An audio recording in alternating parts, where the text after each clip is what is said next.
Hello, Wonderhussy here, lurking in the bushes in Phoenix, Arizona.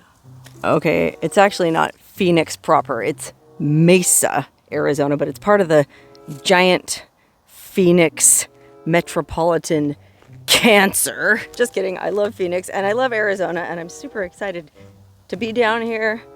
The only bummer is the place I wanted to go check out is very heavily posted, no trespassing, private property. And to be fair, I can totally understand why, because the bushes I just came crawling out of are full of junk and, well, what look like homeless encampments. So this abandoned place that I wanted to check out is right in the middle of town, and so, well, it stands to reason, with the economic situation being what it is, that there would be the threat of, I guess, homeless people taking over and squatting in it if they didn't have so many signs up. But it just kind of makes it a bummer for me, because I really wanted to poke around and explore this place. So I'm gonna do what I can without breaking the law.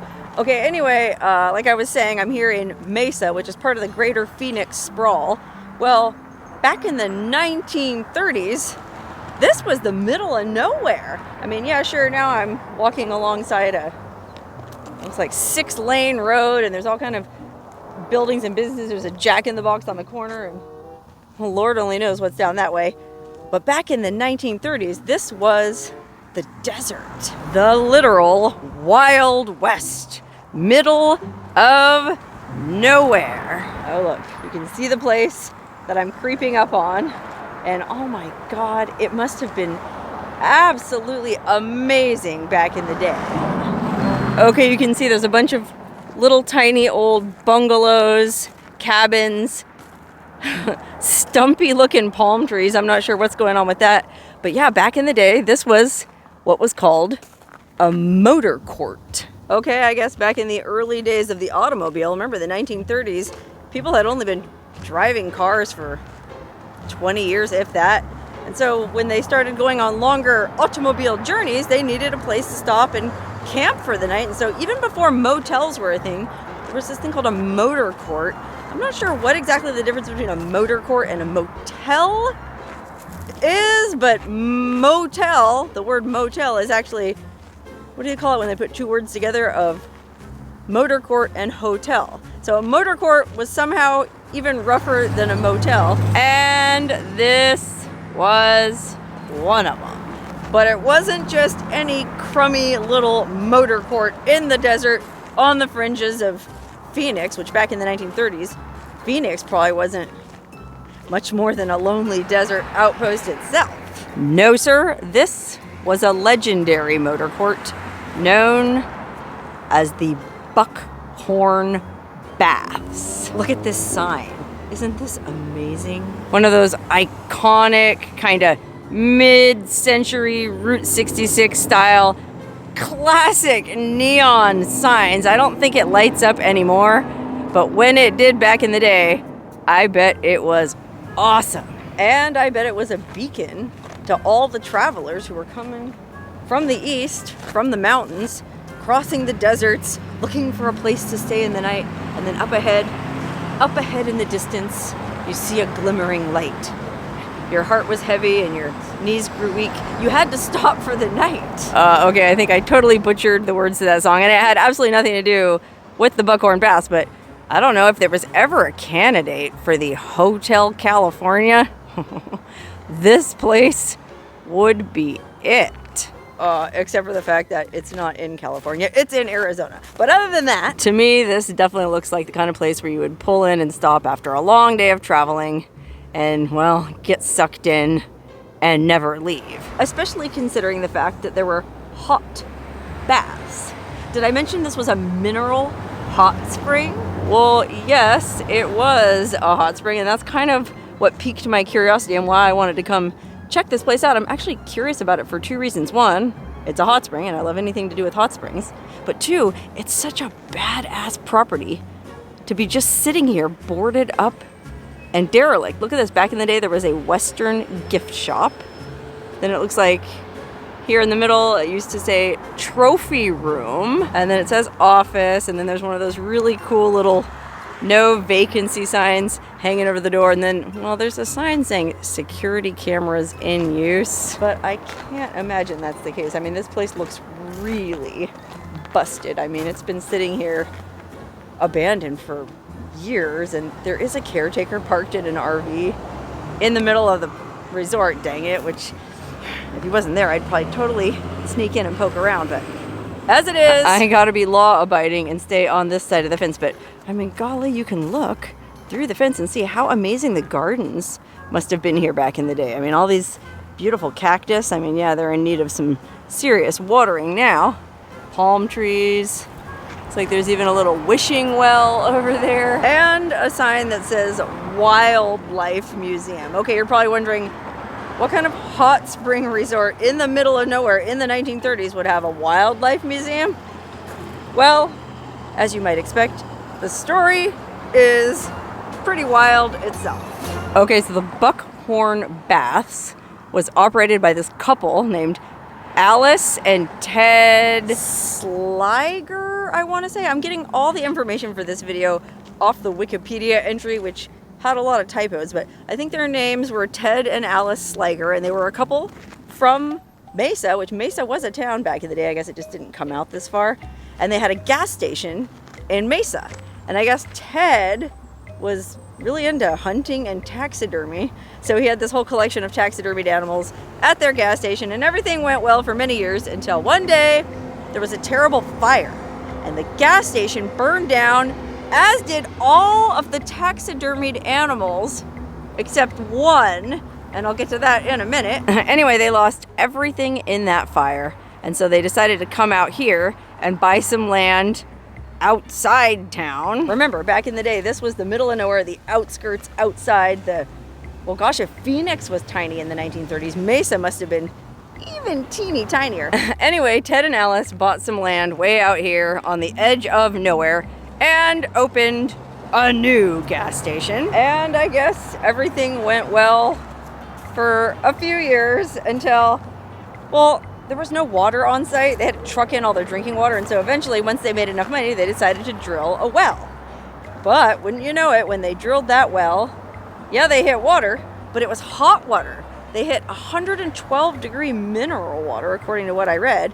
And, well, that's not very good for drinking, but it sure is nice for soaking. So they expanded their business from just being a gas station to being a hot springs resort. I mean, it says natural hot baths, which is basically another way of saying hot springs. So it was a gas station, a hot spring resort. They built some little cabins, so it became a motel too.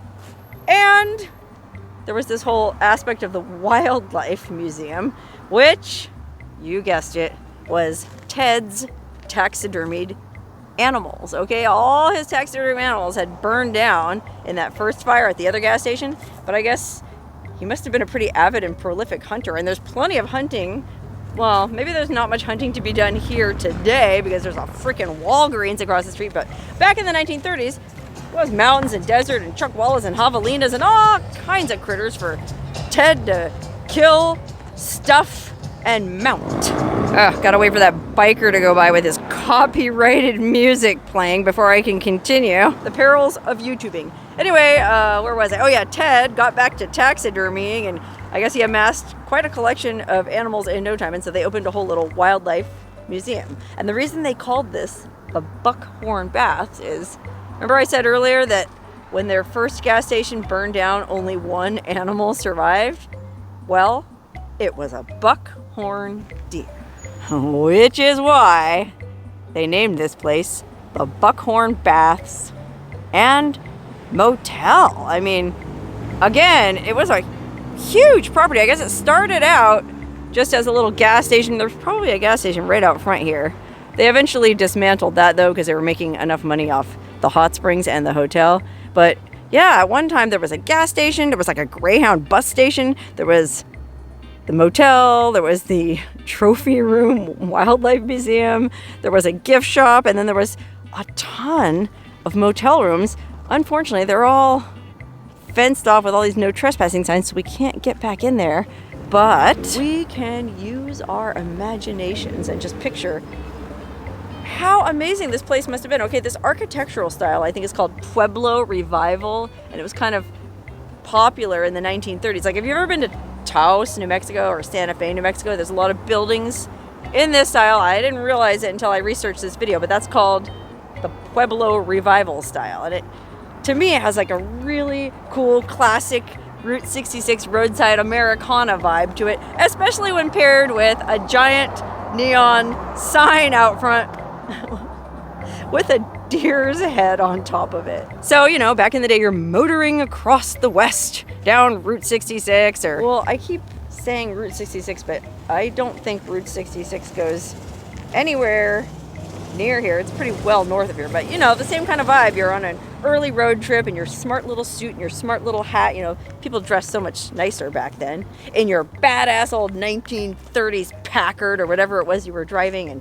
well, it started to get dark, and so you decided to find a place to pull in for the night. And wouldn't you know it, there was this amazing Pueblo Revival style hot bath resort right there at the side of the road. So you pull in and you park and you go in to see if there's any availability, which I guess the little vacancy sign would be lit up one way or the other. And then you went into the office to check in. Now, I really want to go peek in the windows of this office. It says private property, but I'm not going to go in it. I'm just going to go right up to the window, see if we can see anything in the old motel office. Oh my God, there's still so much stuff left in here. Look at that, the whole motel furniture and everything. I would absolutely love to go poke around in there. I guess the reason there's so much stuff left inside is this place was actually open until 1999. Believe it or not, I don't remember what year. I feel like Ted passed away before Alice, and she owned the property. I think she operated the motel until like 2004, 2005. The hot baths closed in 99, but that's like 60 years of operation. I think they opened the hot baths in 1939, and you could soak in the hot springs here until 1999. Isn't that wild? And then even after she closed the baths, you could still come stay in the motel, and I guess presumably go into the trophy room and check out the dead animal heads, which I wonder if we can peek in the window over there and see anything there. Okay, there's bars on the windows and they're painted out, so I'm gonna reach my camera up and you tell me if you can see anything. Anything in there? Oh man, looks like there's nothing left in that room anyway, which I guess is a good thing. Actually, I remember reading, I think in the Wikipedia article, that when they closed this place down, they donated all the taxidermied animals to the University of Arizona's Wildlife Department or Biology Department, something like that. So at least the animals went to a good place. Unfortunately, I can't say the same thing for the building itself. I mean, you would think that the Historical Society in Mesa would do something with this place. You know, this sign is so totally iconic. Say what you will about Las Vegas. You know, Las Vegas, they blow everything up and don't seem to have much regard for history at all. But at least they have a neon boneyard where they keep all the old neon signs from the casinos they've demolished.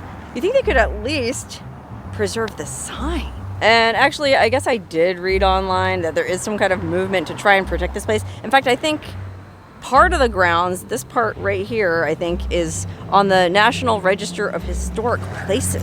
So I guess that means at least it's protected from being developed, but I'm not even sure about that, because I also read online that I think a couple different developers have bought this land. One guy was going to build a boutique hotel or something. Not with a hot spring, just a hotel, which I don't know if the hot spring water is still flowing or not, but if it is, why wouldn't you take advantage of that? Anyway, for whatever reason, that deal fell through, and then another guy was going to build high-rise apartments or townhomes or something, but supposedly preserve some of the historic character. I mean, well, you know how developers are. By preserve the historic character, he probably meant he was just going to leave the neon sign in front and call them the Buckhorn townhomes or something like that, which I guess is better than nothing. But I don't know, I feel like the city should pony up and do something, like turn this into a park or a museum or something. I mean, it would be absolutely amazing to resurrect these grounds. I mean, I don't know if you can see because of this stupid cyclone fence, but there's this really cool